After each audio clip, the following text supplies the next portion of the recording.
Jo sóc arquitecte i sí que sembla com estrany, no?, acabar estudiant llatí, però m'agraden molt les llengües i, a més, com que em dedico també a la recerca de documents històrics i eclesiàstics, doncs vaig decidir que el llatí, que aprendre el llatí seria una bona manera d'aprofundir en la meva recerca i en el meu àmbit. Em vaig decidir a venir aquí a estudiar llatí perquè m'agraden molt les llengües, sempre he estudiat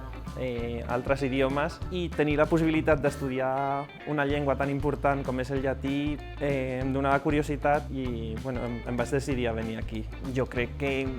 això de no tenir temps és molt relatiu perquè és el que vulguem dedicar a estudiar un altre idioma, en aquest cas el llatí. L'important és ser constant i treballar una mica totes les setmanes. El que m'agrada a l'Escola de Llengües Antigues, jo quan estava decidint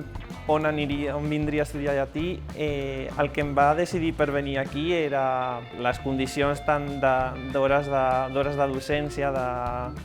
del preu de la matrícula, sobretot que les classes fossin presencials, perquè jo crec que estudiar idiomes, i més en un idioma antic com és el llatí, és molt important que les classes siguin presencials i poder venir, poder tenir un contacte directe amb els companys, amb el professor, i